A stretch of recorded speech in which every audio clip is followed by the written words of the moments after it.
This is the Ielts listening test, 2024. Part 1. You will hear two friends talking about a guitar group.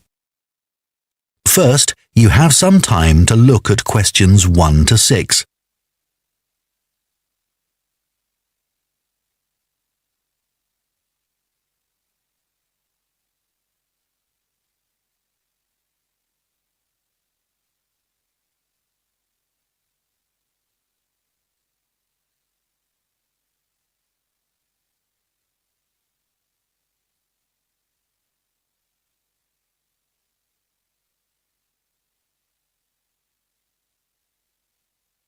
Now listen carefully and answer questions 1 to 6.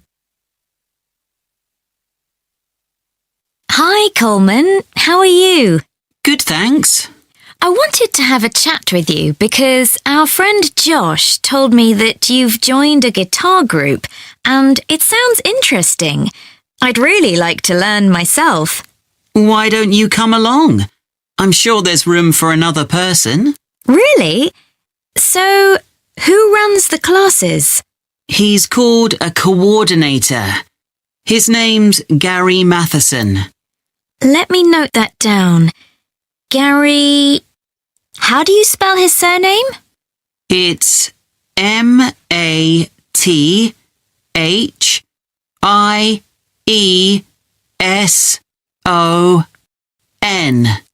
Right, thanks. He's retired, actually, but he's a really nice guy, and he used to play in a lot of bands. Thanks. So, how long have you been going? About a month now. And could you play anything before you started? I knew a few chords, but that's all. I'm sure everyone will be better than me. That's what I thought too. When I first spoke to Gary on the phone, he said it was a class for beginners, but I was still worried that everyone would be better than me. But we were all equally hopeless. Oh, that's reassuring. So, where do you meet? Well, when I joined the group, they were meeting in Gary's home. But as the group got bigger, he decided to book a room at the college in town. I prefer going there. I know that place.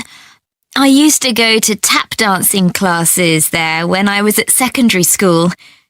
I haven't been since, though, and I can't remember what road it's in. Is it Lock Street? It's just beyond there, at the bottom of New Street, near the city roundabout. Yes, of course. The guitar club is on the first floor in room T347. Right. And when do you meet? Is it at the weekend? We meet on Thursdays. It used to be 10:30, and that suited me well. But now we meet at 11. The class that's in there before us asked if they could have the room for another 30 minutes. Oh, I see. Well, I'd love to come, but I don't have a guitar. Well, you can always buy a second-hand one. There's a website called The Perfect Instrument that sells all kinds of guitars, violins, and so on. I'm sure you'll find something there. Before you hear the rest of the conversation, you have some time to look at questions 7 to 10.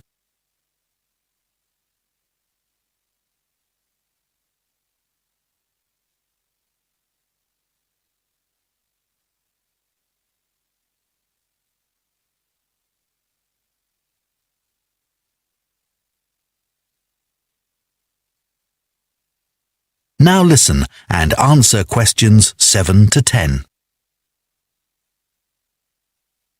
So, what's a typical lesson like with Gary? Well, he always starts by getting us to tune our guitars. That takes about 5 minutes. Uh-huh. Some people have an app they use, but others do it by ear. Gary goes round and helps them.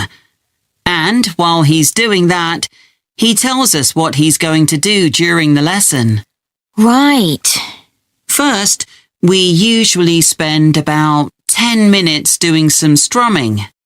So, is that using... what are they called? Plectrums? No, we just use our thumbs. Oh, much easier.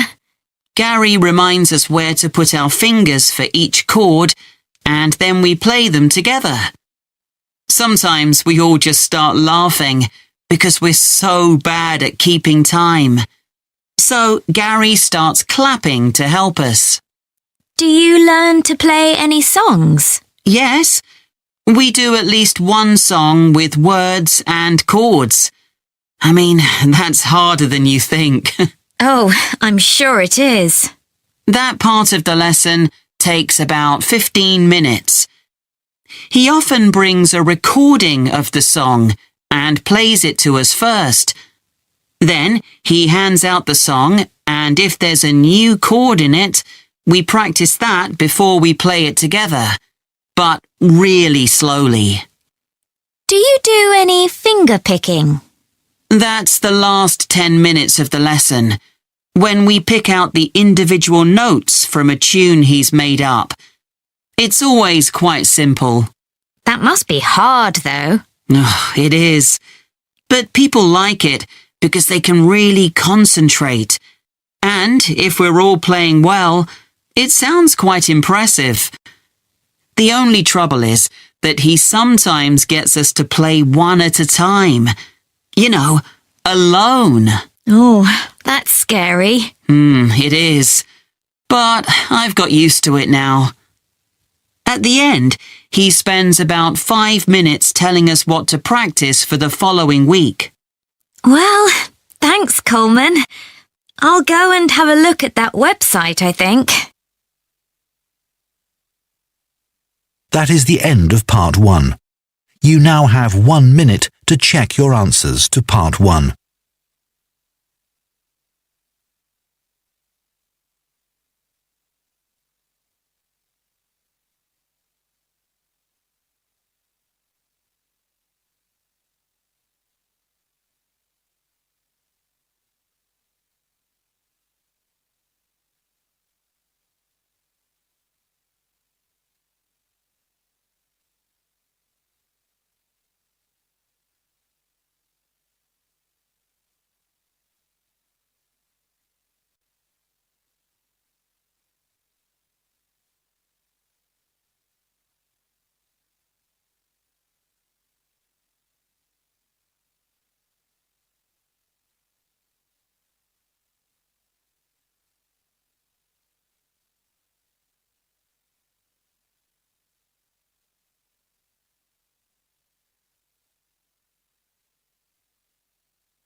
Part 2. You will hear a man called David talking on the radio about his work as a lifeboat volunteer. First, you have some time to look at questions 11 to 16.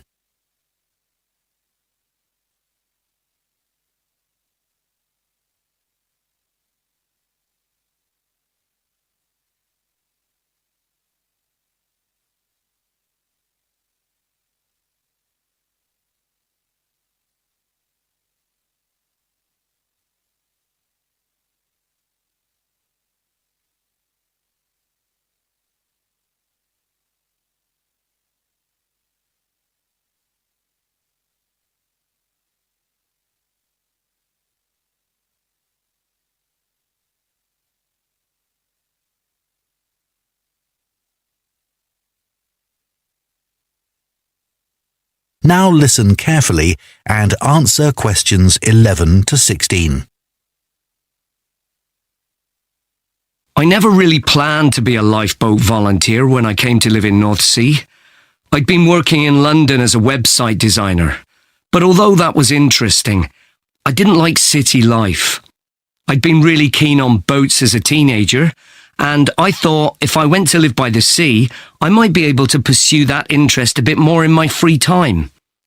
Then I found that the Lifeboat Institution was looking for volunteers, so I decided to apply.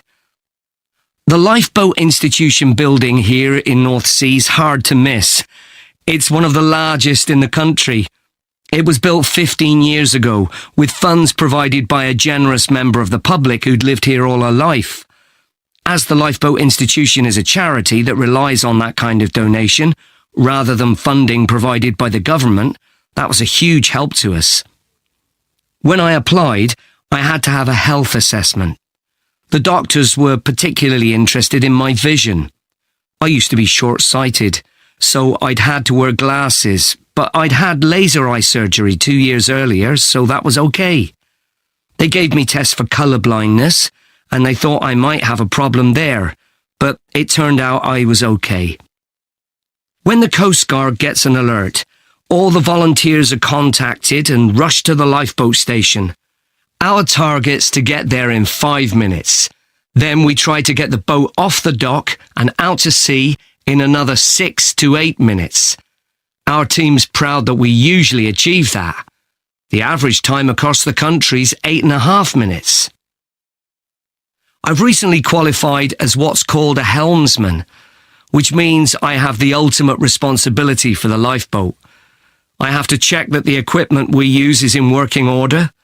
The crew have special life jackets that can support up to 4 people in the water, and it's ultimately my decision whether it's safe to launch the boat.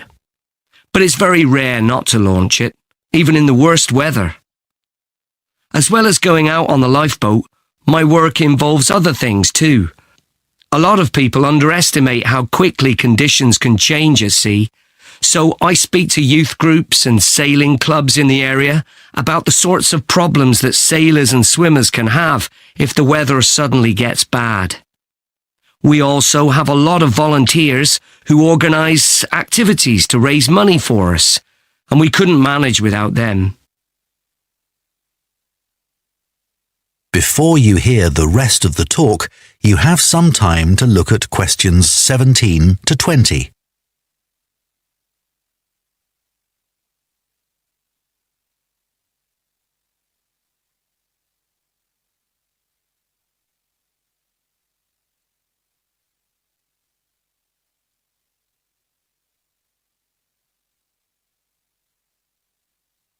Now listen and answer questions 17 to 20. The training we get is a continuous process, focusing on technical competence and safe handling techniques, and it's given me the confidence to deal with extreme situations without panicking. I was glad I'd done a first aid course before I started, as that's a big help with the casualty care activities we do. We've done a lot on how to deal with ropes and tie knots. That's an essential skill. After a year, I did a 1-week residential course led by specialists. They had a wave tank where they could create extreme weather conditions, so we could get experience of what to do if the boat turned over in a storm at night, for example. Since I started, I've had to deal with a range of emergency situations. But the work's hugely motivating. It's not just about saving lives. I've learned a lot about the technology involved. My background in IT's been useful here, and I can use my expertise to help other volunteers. They're a great group. We're like a family, really, which helps when you're dragging yourself out of bed on a cold, stormy night. But actually, it's the colder months that can be the most rewarding time. That's when the incidents tend to be more serious, and you realise that you can make a huge difference to the outcome. So, if any of you listeners are interested, why don't you give us a call? That is the end of part 2. You now have 30 seconds to check your answers to part 2.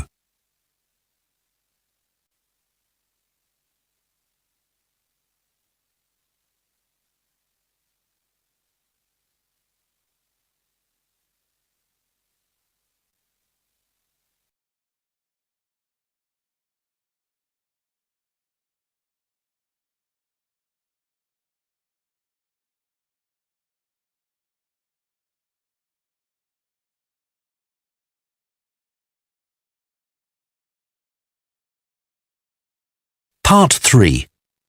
You will hear two students called Bella and Don discussing a presentation they plan to do on recycling footwear. First, you have some time to look at questions 21 to 24.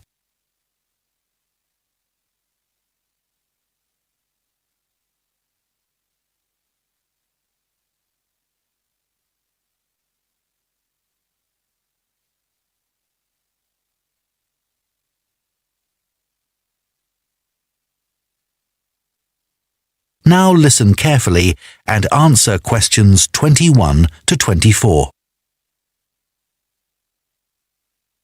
Hi, Don.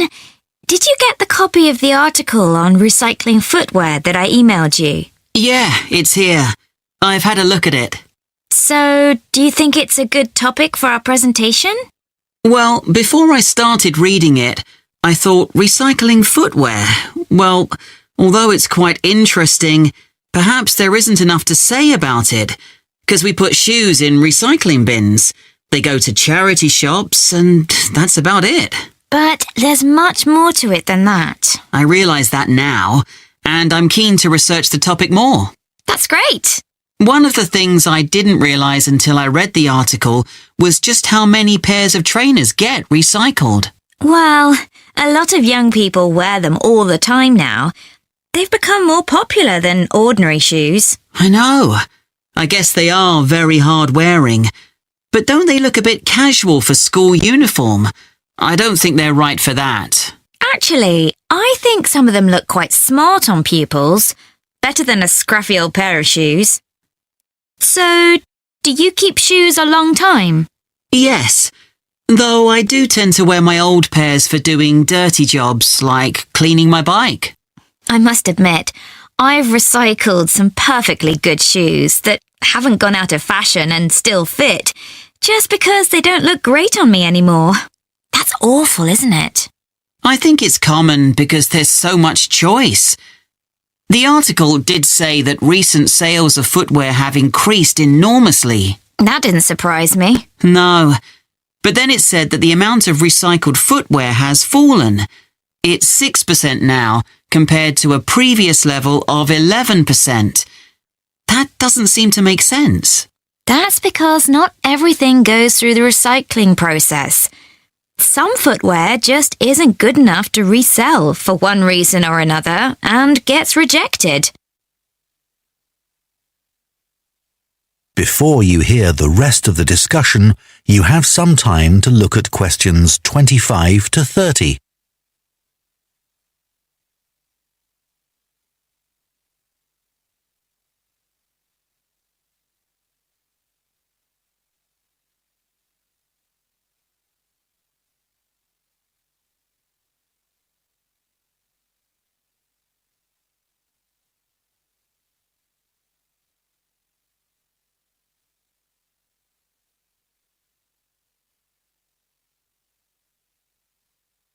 Now listen and answer questions 25 to 30.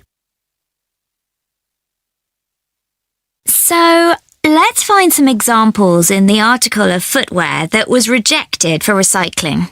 Okay, I think there are some in the interview with the recycling manager. Yeah, here it is. Let's start with the ladies' high-heeled shoes. What did he say about those? He said they were probably expensive. The material was suede and they were beige in colour. It looked like someone had only worn them once, but in a very wet field, so the heels were too stained with mud and grass to resell them. Okay. And the leather ankle boots. What was wrong with them? Apparently, the heels were worn, but that wasn't the problem.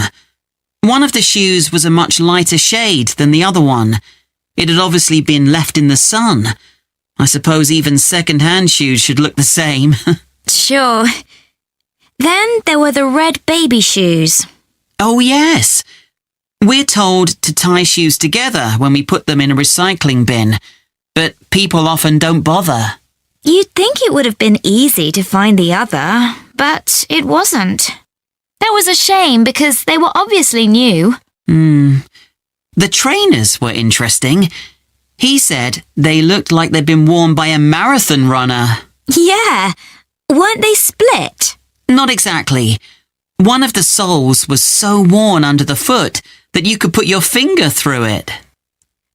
Well, we could certainly use some of those examples in our presentation to explain why 90% of shoes that people take to recycling centres or bins get thrown into landfill. What did you think about the project his team set up to avoid this by making new shoes out of the good parts of old shoes? It sounded like a good idea. They get so many shoes, they should be able to match parts. I wasn't surprised that it failed, though. I mean, who wants to buy second-hand shoes, really? Think of all the germs you could catch. Well, people didn't refuse them for that reason, did they? It was because the pairs of shoes weren't identical. They still managed to ship them overseas, though. That's another area we need to discuss. You know, I used to consider this topic just from my own perspective, by thinking about my own recycling behaviour, without looking at the bigger picture. So much happens once shoes leave the recycling area. It's not as simple as you first think, and we can show that by taking a very different approach to it. Absolutely. So let's discuss how we're going to split up the present. That is the end of part 3. You now have 30 seconds to check your answers to part 3.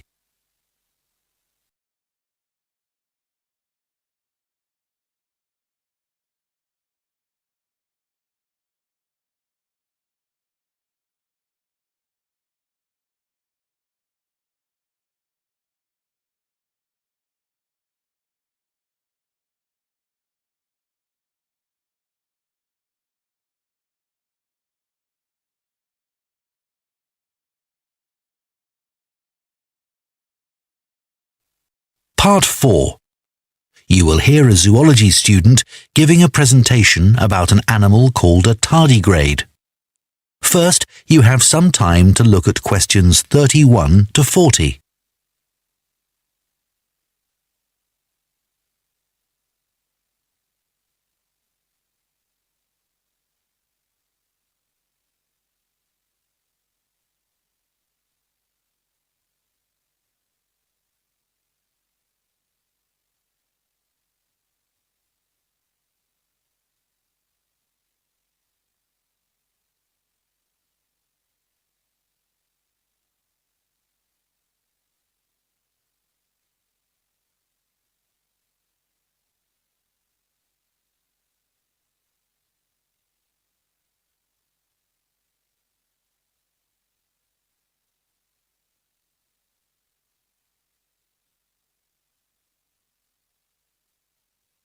Now listen carefully and answer questions 31 to 40.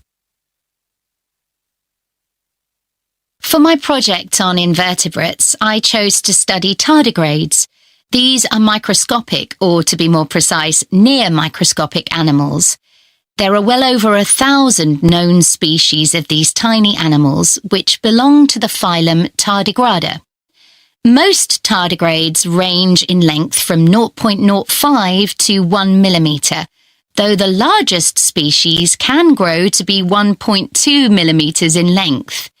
They're also sometimes called water bears, water because that's where they thrive best, and bear because of the way they move. Moss piglet is another name for tardigrades because of the way they look when viewed from the front. They were first discovered in Germany in 1773 by Johann Goetze, who coined the name tardigrade. As I say, there are many different species of tardigrade.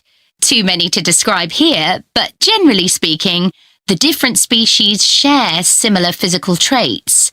They have a body which is short and also rounded, a bit like a barrel. And the body comprises 4 segments. Each segment has a pair of legs, at the end of which are between 4 and 8 sharp claws. I should also say that some species don't have any claws.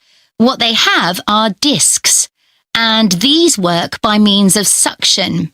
They enable the tardigrade to cling on to surfaces or to grip its prey. Within the body, there are no lungs or any organs for breathing at all.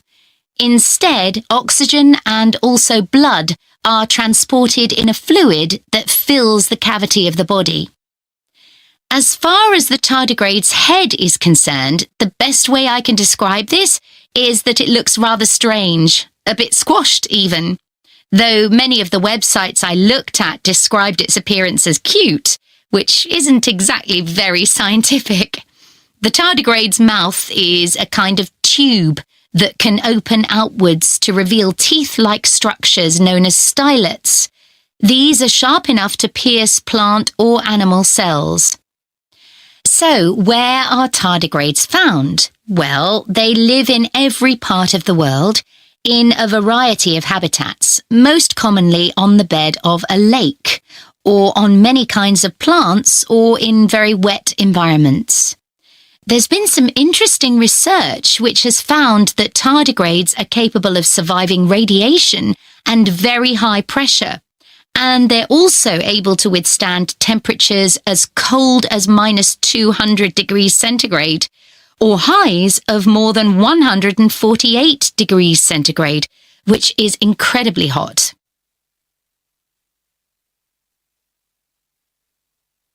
It has been said that tardigrades could survive long after human beings have been wiped out, even in the event of an asteroid hitting the Earth.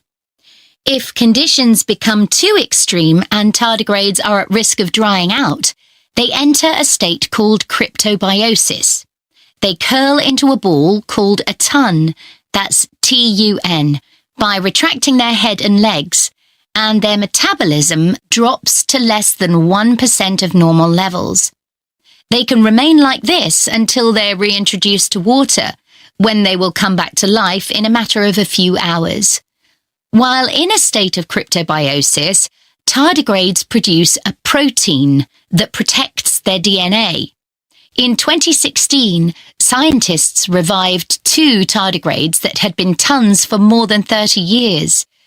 There was a report that, in 1948, a 120-year-old tun was revived, but this experiment has never been repeated. There are currently several tests taking place in space to determine how long tardigrades might be able to survive there. I believe the record so far is 10 days. So, moving on. In terms of their diet, tardigrades consume liquids in order to survive. Although they have teeth, they don't use these for chewing.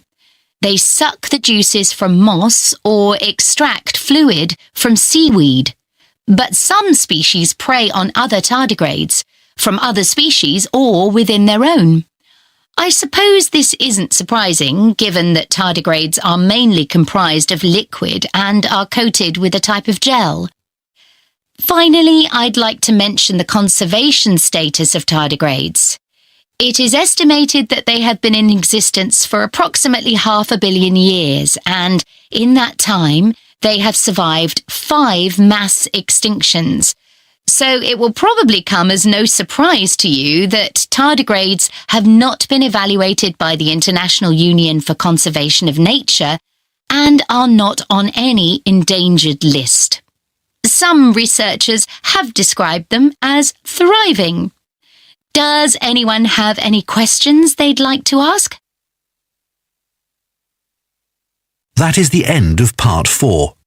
You now have 1 minute to check your answers to part 4.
That is the end of the listening test.